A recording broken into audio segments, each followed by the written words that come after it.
The day my fiancée's painting sold for an incredible price, a reporter asked her, "Is the man in the painting your fiancé, Mr. Miller?" She smiled, but it didn't reach her eyes. Daniel and I are just friends. I held up my hand, showing the prominent ring on my fourth finger. Of course we're just friends. After all, I'm already married. That evening, everyone in the room saw Eliza, who had been enjoying the attention just a second before, look like she was about to cry. The new masterpiece from the celebrated painter Eliza Vance, titled The Harbor, had just sold for a 9-figure sum. At the party to celebrate, a pushy reporter asked, "Ms. Vance, hello, the man in The Harbor, the one with the semi-nude back. Is that your fiancé, Mr. Daniel Miller?" People in the crowd started to join in. Who else would it be? Everyone in New York knows the only man in Eliza's paintings has always been Daniel. That's right. They've been together for 8 years. They're the art world's perfect couple, so devoted to each other. Daniel was with her when she was a nobody, all the way to the huge success she is today. How many men are willing to spend 8 years supporting a woman's career like that? They weren't wrong about the history. Eliza and I met when we were 18. 8 years ago, we were the 2 most promising students under our mentor, Mr. Harrison. Then, a fire changed everything for me. My hand was badly crushed, damaging the bones and tendons. I could never hold a paintbrush the same way again. With no other choice, I had to give up painting and became the person managing things behind the scenes for Eliza. And she, with her talent and dedication, climbed higher and further every day. At just 20, she won first prize in a major international painting competition. In the next few years, she won almost every big award there was. Eliza's fame grew rapidly, and she reached the peak she had always dreamed of. Thinking about this, I found myself gripping my wine glass a little tighter. The reporter who asked the first question now looked thrilled, clearly sensing drama. "We heard a rumor that you'll be proposing to Mr. Miller here tonight at the gala. Is that true?" Just then, a spotlight focused on my face. Someone in the crowd began chanting, "Propose, propose, marry her, marry her!" Before I could say anything, Eliza, back on the stage, cleared her throat twice. The spotlight moved back to her. Eliza tapped her fingers on the podium and gave a little laugh. "I'm sorry, but Daniel and I are business partners at the studio. We're just friends. He's not my fiancé, and the man in the painting isn't him." As soon as she finished speaking, a complete hush fell over the room. All eyes turned back to me. I could see confusion, pity, and some knowing looks in the crowd. Eliza's gaze passed over me from the stage. It felt mocking, almost cold. It was as if seeing me embarrassed made her happy. But I wasn't going to give her that satisfaction. I looked up and gave a bright smile. Flashing the very noticeable ring on my left ring finger, I said playfully, "Of course the great painter's fiancé isn't me. After all, I'm already spoken for." That night, everyone saw Eliza, who had been the center of attention just a moment before, suddenly look like she was holding back tears. A year ago, on December 24th, it was my birthday. Eliza, who had promised weeks before to spend it with me, was nowhere to be found. I called her 16 times, but she didn't pick up a single one. I waited until midnight. The clock struck 12, and in the deep silence, my birthday passed. I lit a single candle for myself. The small flame flickered. My mind went back 8 years, to this exact day. That quiet, reserved girl, she held out a cake she had baked herself, her face red as she said, "Daniel, give me 8 years. In 8 years I'll marry you, okay?" The candlelight from the cake made her face look warm. I blew out the candle in front of me and silently ate the cake by myself. The frosting melted on my tongue, tasting bitter and stale. At 1 a.m, I finally got a message from her. She texted, "Sorry, Daniel, I'm busy. Can I make up for your birthday tomorrow? I'm so sorry, Daniel." I had to laugh a little. Such a formal name. She used to call me Dan, and when we were close, she'd whisper Danny over and over. But she never just called me Daniel like that. I didn't sleep at all that night. She didn't come home. When I woke up, I checked my social media out of habit. A familiar profile picture caught my eye, and I felt my chest tighten. The timestamp was 1:30 a.m. It was Julian. 10 years. I'm finally back. Things have changed, but I'm glad someone was still willing to wait for me.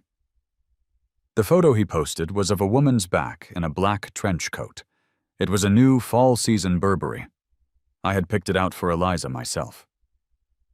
The next day, Eliza had to attend an important gallery exhibition. The event started at 2 p.m. At 4 o'clock, I finally saw her at the entrance. She had dark circles under her eyes, and her hair was a mess. Even the collar of her pantsuit was crooked. The event organizers were furious. They couldn't believe the guest of honor was 2 hours late. I apologized over and over, bowing and trying to smooth things over. They only calmed down after I offered to compensate them with 2 of Eliza's new paintings. Eliza stood in front of me with her head down, looking like a child who had been caught doing something wrong. "I'm sorry, it was my fault." "Where were you last night?" I asked, getting straight to the point. A brief look of panic crossed her eyes. "I went to pick up Julian. He just got back to the country.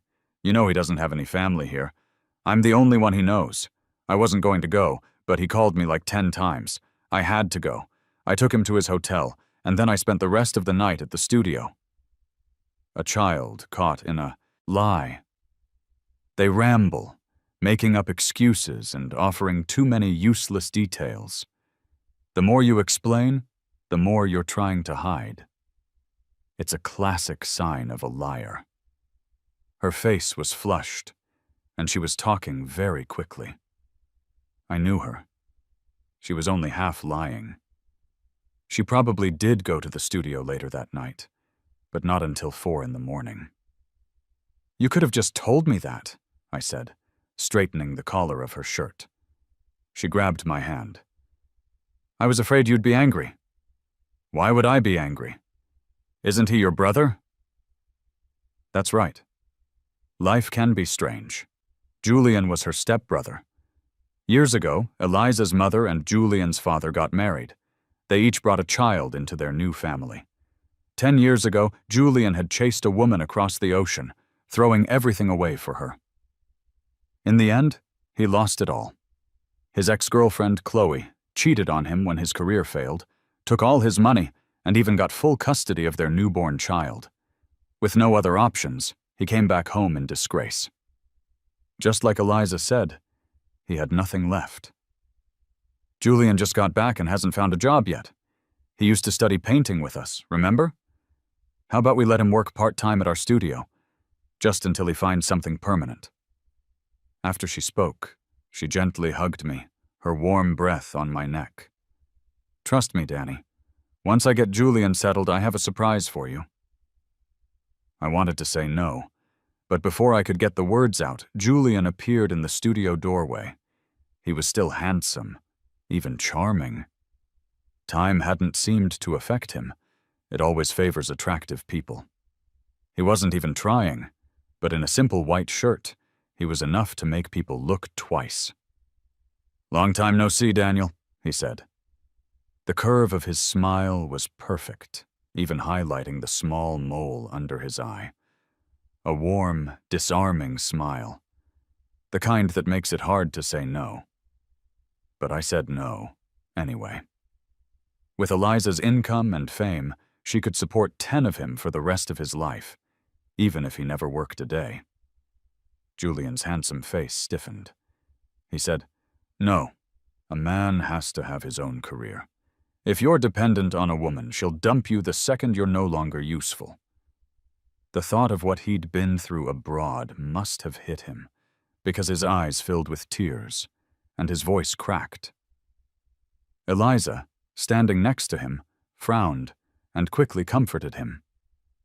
"Julian, I'll never abandon you. Never." I fell silent.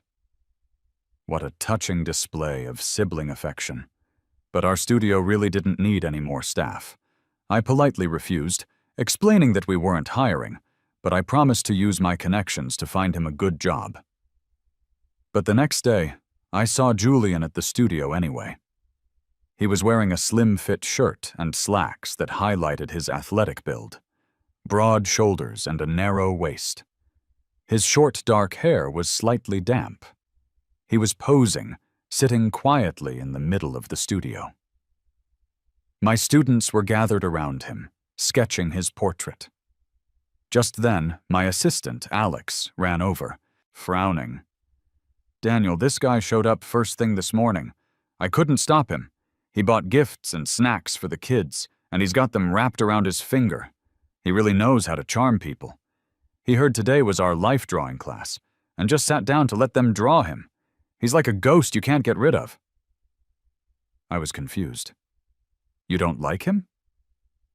Alex's brow furrowed. "There's something off about him, Daniel. You should be careful."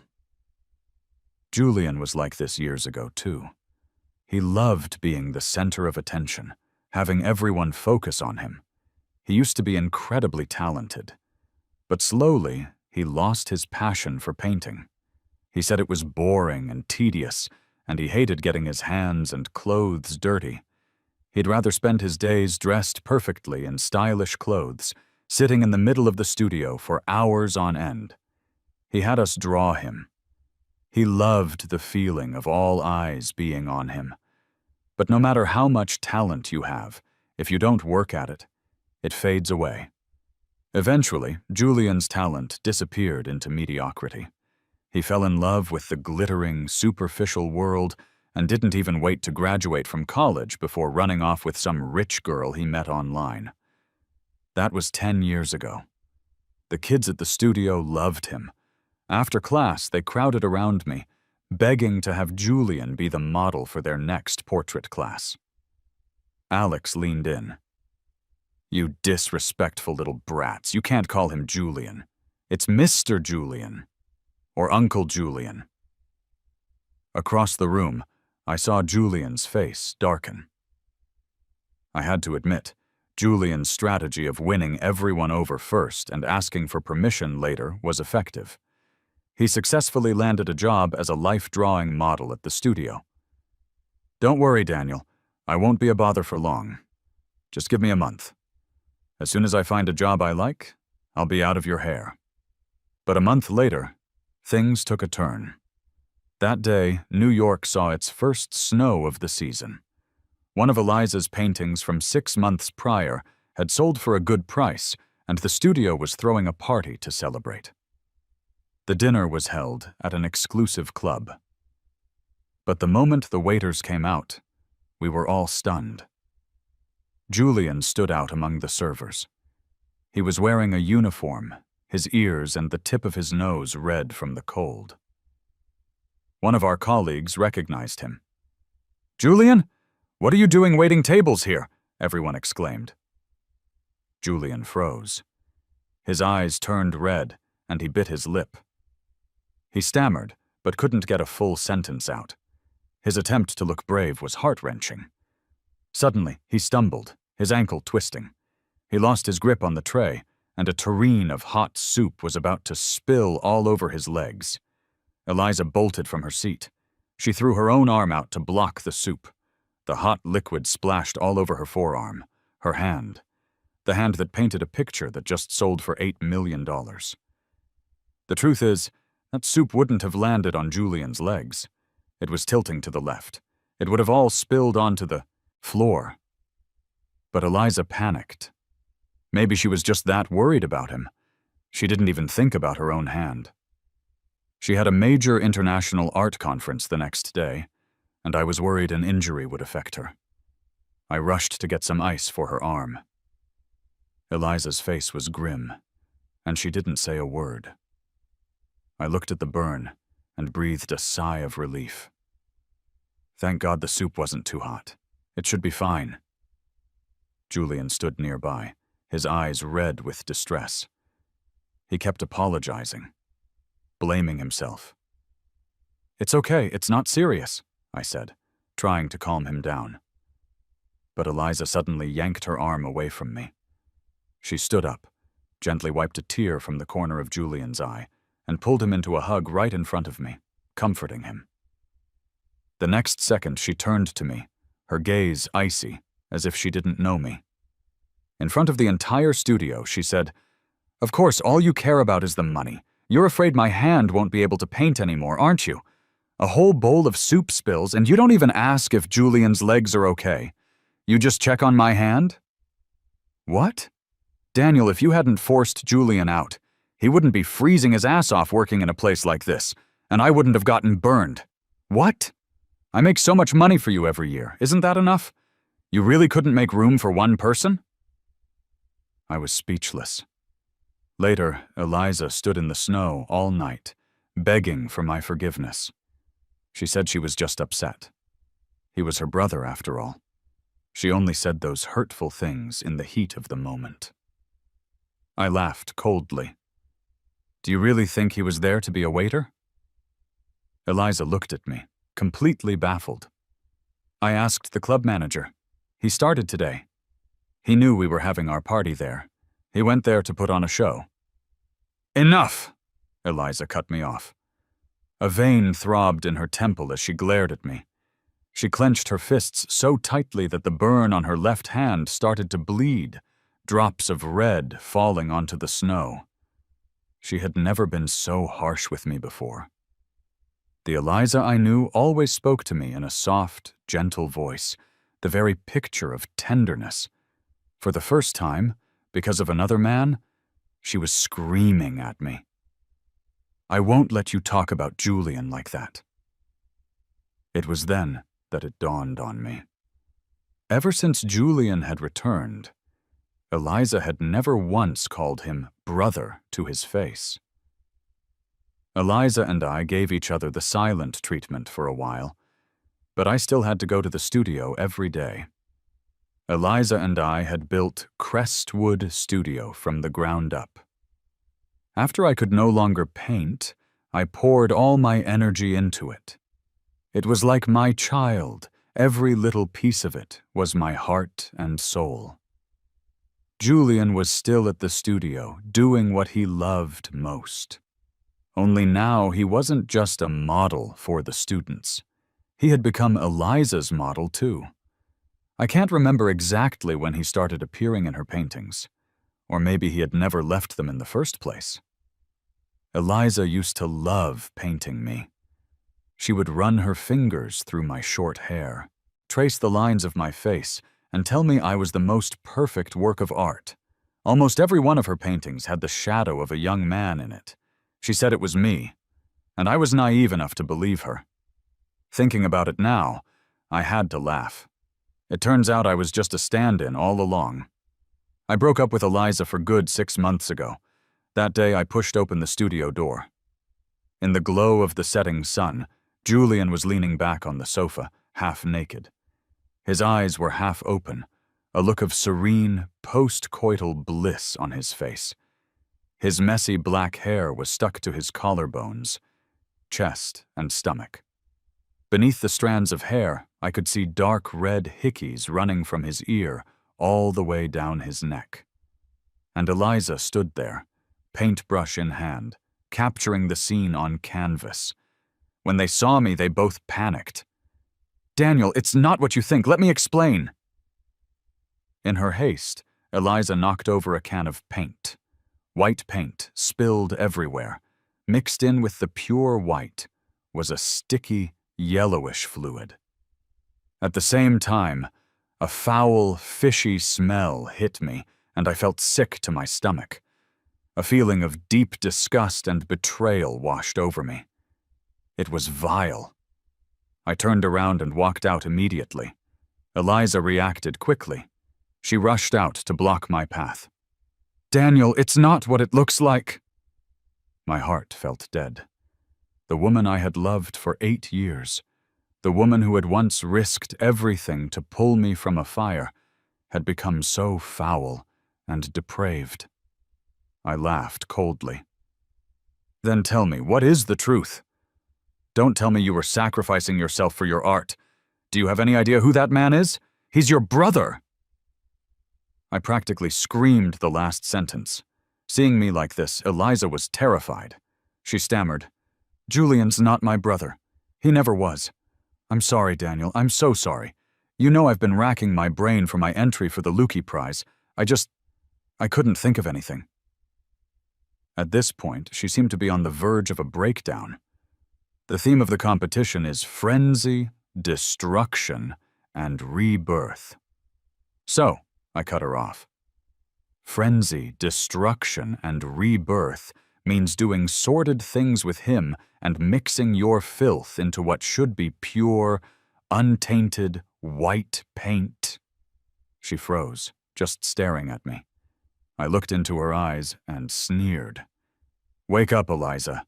The person who needs a rebirth here is me." I pushed past her, my entire body shaking uncontrollably. As I left, I heard Julian, like some spineless creature, lean in and whisper comfortingly in her ear. "Eliza, you were amazing. Daniel doesn't understand art.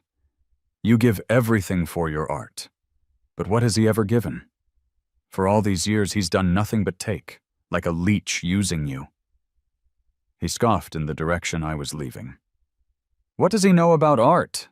Remember, Eliza, to the dirty-minded, everything looks dirty."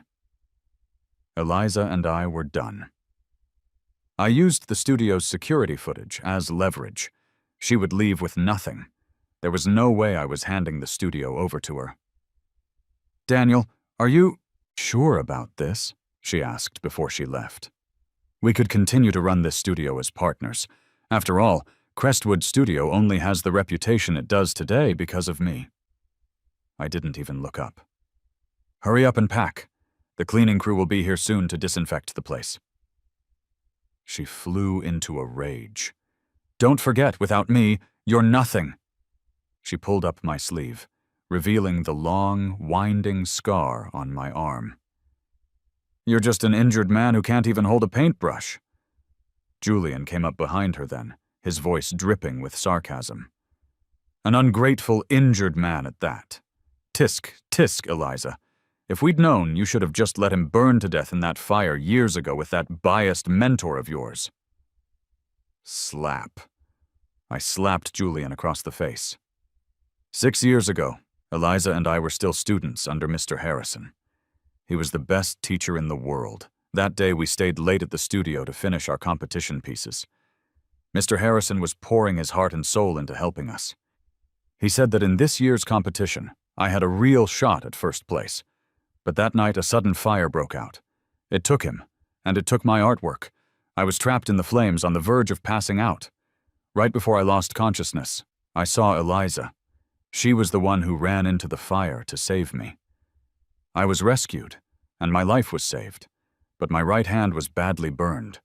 The nerves and bones were damaged, and I could no longer hold a paintbrush the way I used to, unable to create the art I was satisfied with. Our mentor also died in that fire. Overcome with grief, I stepped into the background. With Eliza, I co-founded Crestwood Art Studio. I became the man behind Eliza. The slap stunned Julian. When he came to his senses, he glared at me and raised his hand high. Just as his hand was about to strike me, a slender hand shot out, grabbing his wrist and pushing him back. "Who gave you permission to hit my person in front of my studio?" A familiar voice. I looked up. It was Maya Chen, Crestwood's biggest investor. Maya was the daughter of the richest man in New York. She was young, but she was known throughout the city as the cool, aloof heiress. Her father was at his wits' end with his good-for-nothing daughter.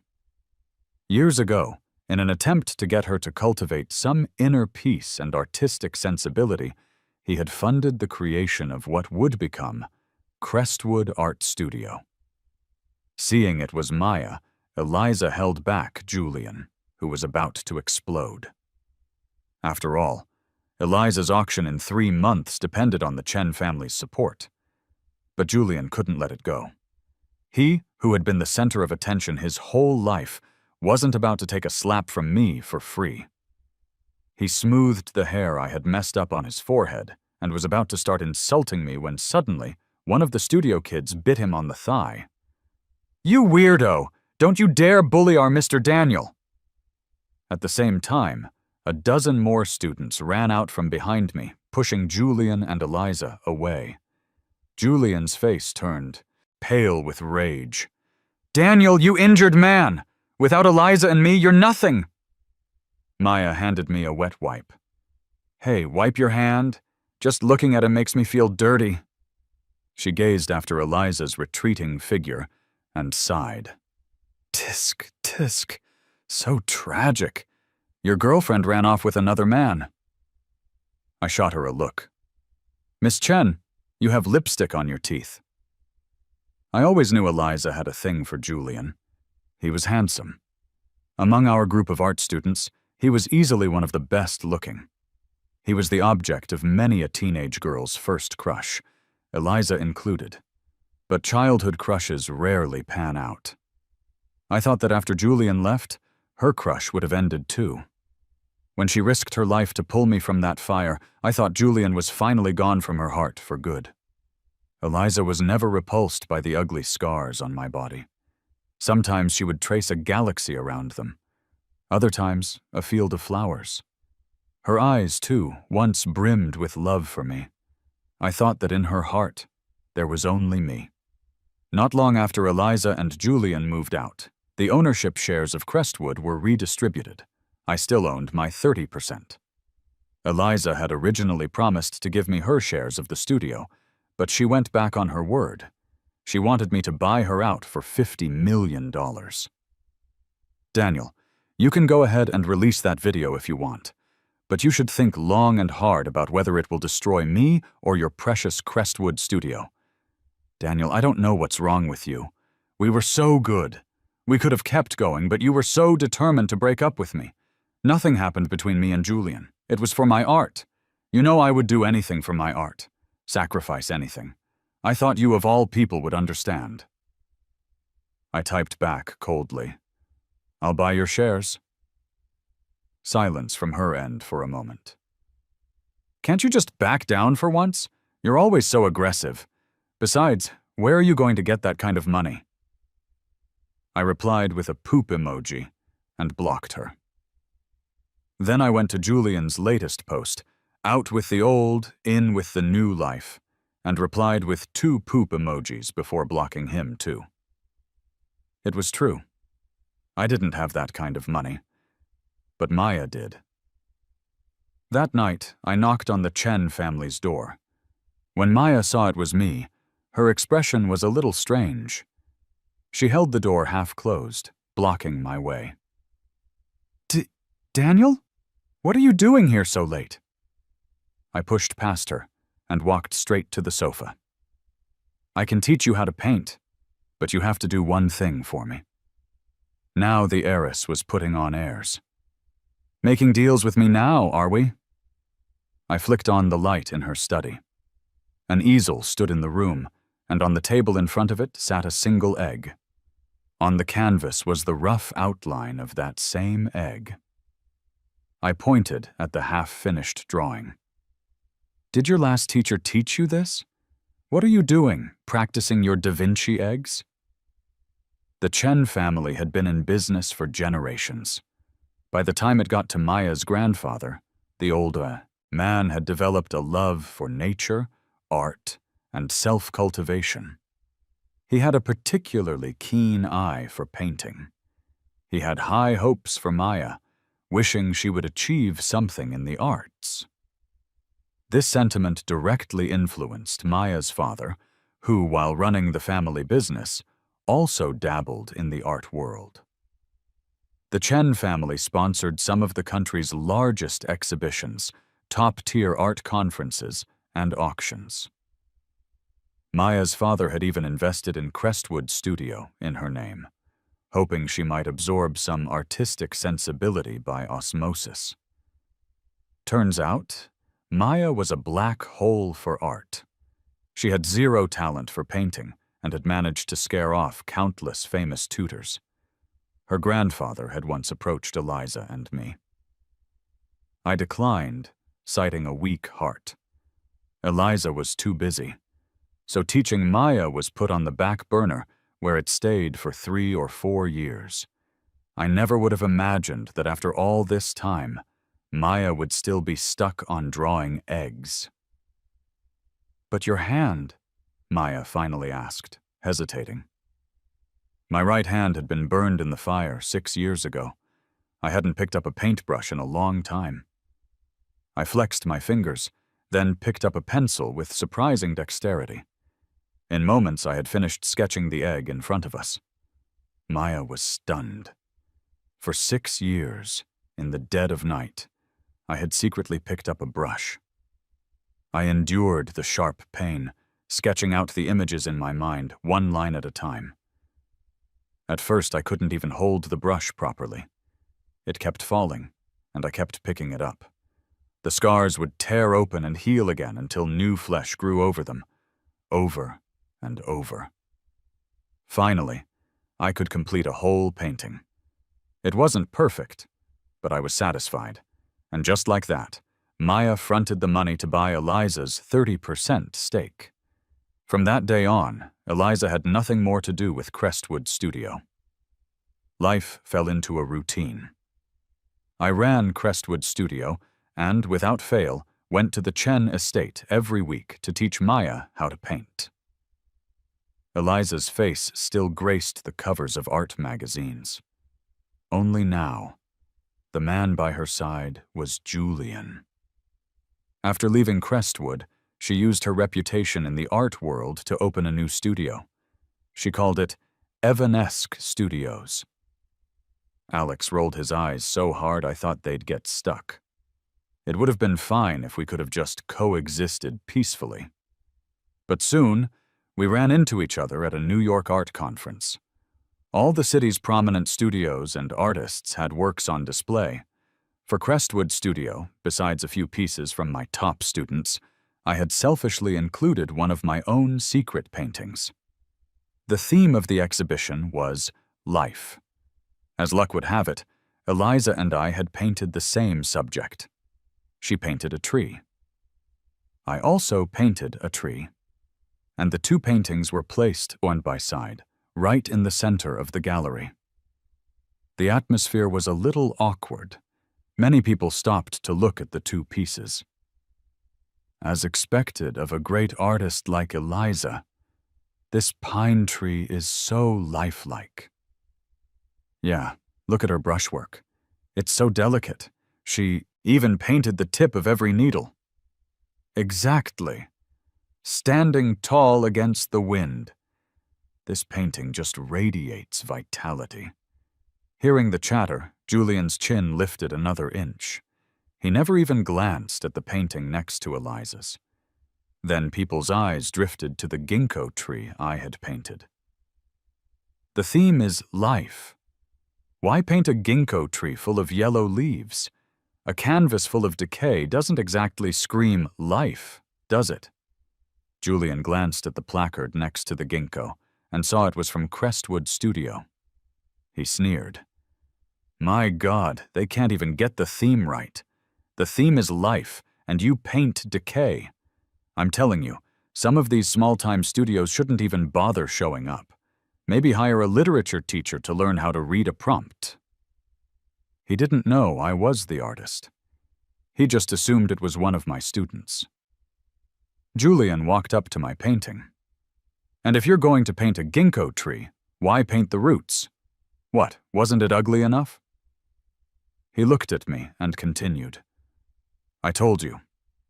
Without Eliza, Crestwood Studio is nothing. I didn't have time to argue with him. I was here to exhibit, not to be a show-off. The final award presenter was Eliza. When she opened the winner's envelope on stage, she seemed to freeze for a moment. After a long pause, she said, "The first prize for this exhibition goes to the entry from Crestwood Art Studio, the Ginkgo." Julian was shocked. "That's impossible. There must be some mistake." Others in the audience also voiced their doubts. Just then, one of the exhibition judges, Dr. Wallace, stood up calmly. "The theme is life. This painting from Crestwood Studio, the Ginkgo, may appear to show withering leaves, but beneath that thick layer of yellow is a sprawling, tangled root system. Those roots dig deep into the earth, an instinct for survival, a symbol of strength. So what you see is decay and rebirth, but what you don't see is the tenacious will to live. This painting made our judging panel feel a life that death itself had forgotten. The ginkgo tree itself is one of the oldest species on Earth, with a history spanning hundreds of millions of years.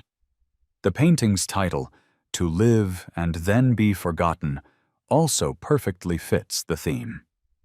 Therefore, our panel unanimously agrees that the piece from Crestwood Studio is the best in this exhibition. When he finished, the gallery was silent for 2 seconds before erupting in thunderous applause. But one sentence from Julian shattered the harmony. He said, "This painting is a fake. Crestwood doesn't have a student capable of this kind of brushwork. If I'm not mistaken, the style and color palette are the signature method of the late Mr. Harrison." As soon as he said it, the room burst into an uproar. Someone who had seen Mr. Harrison's work immediately pointed out, "Yes, it is indeed his style. As far as I know, Eliza was Mr. Harrison's only student before he passed away. Could this painting be a copy, a forgery?" In an instant, I was the target of everyone's suspicion. Eliza stood on stage, her expression unreadable. She could have cleared my name, told them I was also Mr. Harrison's student, but she didn't. She stood there silently, not saying a word. Just then a commotion came from the gallery entrance. Flanked by security, Maya was escorting her grandfather, the very same old man from the Chen family with the keen eye for painting. Maya led him straight to my painting, the ginkgo. "Grandpa, look! This is Daniel's work. I told you he was amazing. He was Mr. Harrison's star pupil." Mr. Chen stroked his beard. He put on the reading glasses his butler handed him and studied my painting for a long time. Finally, with tears in his eyes, he sighed. "It's him. It's Harrison's style. No doubt about it. What a pity." At the mention of the fire, the entire room fell silent. After a long moment, Julian muttered from the crowd, "So what? I studied under Harrison for a bit, too." "Oh, does less than 3 months before running off count?" Alex, standing next to me, quipped, "I knew Maya had brought her grandfather here on purpose to back me up." That night, I went to her house to thank her. But instead of accepting my thanks, Maya handed me a file. "Don't thank me yet. Take a look at this first." The manila envelope looked old. The seal read, 2013 Phoenix Lane Fire, case numbered 288. It was the fire. Thick smoke, rolling flames. Everything I went through that day came flooding back. My voice trembled. "Why are you showing me this?" Maya opened the file to the last page and pointed to 2 words. "Arson." "No, that's impossible." My heart skipped a beat. That fire had caused devastating losses. 1 dead, 1 injured. Mr. Harrison was dead, and I was injured. Countless pieces of his work were also consumed by the flames. but I remembered the official investigation had ruled it an accident. A few teenagers playing with matches in the alley had caused the tragedy. That's the official story, yes. But have you ever wondered why those kids were playing with fire right under your studio? And who gave them the matches? It was like a switch flipped in my head. She pointed to several photos on the table. This is my gift to you. So, Mr. Daniel, can we skip art class this weekend? Maya asked, blinking up at me like a child earnestly seeking praise. I'm going to need one more favor from you. Back to the day Eliza's painting, The Harbor, sold for a 9-figure sum. A nosy reporter asked her on stage, "Rumor has it you'll be proposing to Mr. Miller here tonight. Is that true?" Eliza just smiled. She said we were just friends, that I wasn't her fiancé, and I flashed the prominent ring on my left hand. Of course not. After all, I'm already spoken for. At that moment, Maya, who had been sitting beside me, stood up and affectionately linked her arm with mine. My goodness! Since when did my husband become someone else's fiancé? The usually cool and composed Eliza was flustered, nearly dropping the microphone. Just then, a dashingly dressed Julian walked onto the stage from the wings. He took Eliza's hand, leaned in, and kissed her on the cheek. Eliza's fiancé is me.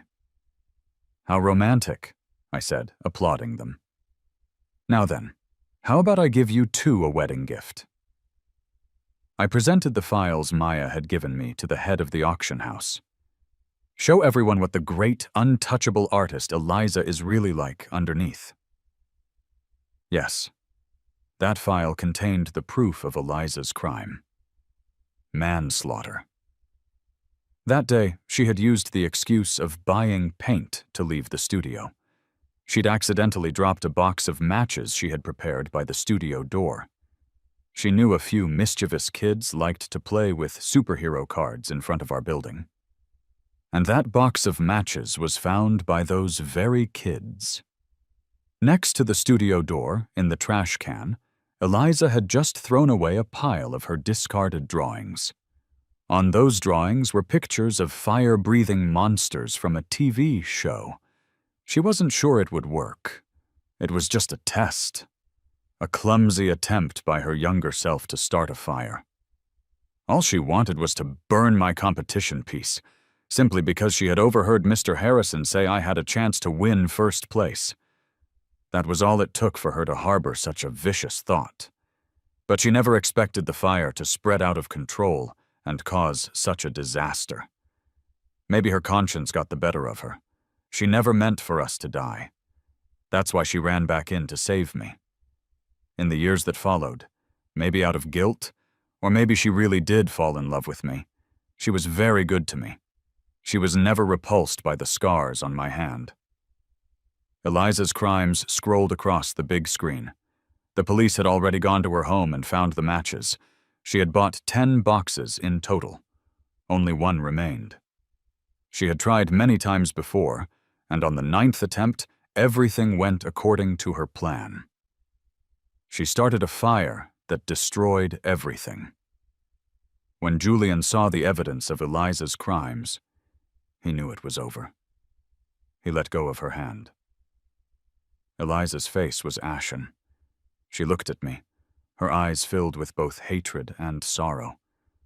Her lips moved as if she wanted to say something, but no words came out. Just then the auction house brought back her painting. The Harbor, after having it authenticated. It was declared a copy. That's right. For all these years, Eliza had been copying Mr. Harrison's paintings, which she had secretly hidden away. The fire hadn't destroyed all of his work. Before the flames spread, Eliza had quietly moved a portion of his collection and stashed it away. At first, she just imitated his style and brushwork in her own pieces. But later, consumed by greed and fame, she started making 1-1 copies. The auction was voided. Not only that, but she would also face a fine of 3 times the sale price. when one is down, all will jump on him. Julian abandoned her on the spot. I don't really know her. She's the one who was always chasing me, he said, preparing to flee. Don't you run off. There's something for you too, I said, signaling for them to continue the presentation. The following photos were evidence of Julian coordinating with investors to launder money. Eliza's paintings were never worth 9 figures. Everything that happened today was a carefully orchestrated performance by Julian, Eliza, and their financial backer. The money from the auction was just meant to pass through Eliza's accounts before being returned to the backer, with Eliza taking a 10% commission. Julian was involved in all of it, and there it was. The long-lost flame returned, only to become a criminal celebrity. The truth was out. The harbor had become a mirror, exposing all their ugliness. What awaited Eliza and Julian was the full force of the law. The crowd dispersed. I felt as if my soul had been sucked out of my body. I sighed and sat back down in my chair. Outside, the dark clouds were beginning to part, and sunlight streamed through the gaps. Someone sat down next to me. I took the ring off my finger. Thank you for going along with my little act. As a reward, you don't have to do your homework for this week's class. I'll handle your grandfather. Maya let out a soft laugh. She took the ring from me and held it in her palm. When she looked up again, her almond-shaped eyes were full of mischief. She leaned in close to my ear. Daniel, if you really want to thank me, skipping homework isn't quite enough. I froze, confused. And then I felt a cool slip of metal on my finger. The prominent ring was back on my hand. Grandpa said that the Chen family heirloom can only be worn by his grandson-in-law. My name is Maya Chen, daughter of the richest man in New York. My grandpa and my dad love painting. Me? I love my painting teacher. His name is Daniel Miller. It's a nice name. But he doesn't like me. He has a girlfriend. A total snake, but she's an amazing painter. I figure Daniel must like girls who are good at painting. So I found the best teachers in all of New York to teach me. They all said I had talent, but after a few days, they'd always find an excuse to stop teaching me. It was very frustrating. I spent hours practicing every day, and I quietly stayed by Daniel's side. I knew Eliza was a user. I'm younger than her. I knew I could outlast her. Then my chance came. The snake finally showed her true colors and ran off with some other creep. And it was just me and Daniel again. I know he loved her once, but Eliza is a truly awful person. Only a woman can see another woman with such razor-sharp clarity. Daniel didn't seem to get that. So to make him see Eliza's ugly truth once and for all, I started investigating the fire that injured him 6 years ago. And I uncovered a massive secret. Later, Daniel asked me to act with him in a little play. He wanted me to pretend to be his fiancée at Eliza's auction to piss her off. But why would I settle for just a play? This time, I was going to lock him down for good. Definitely.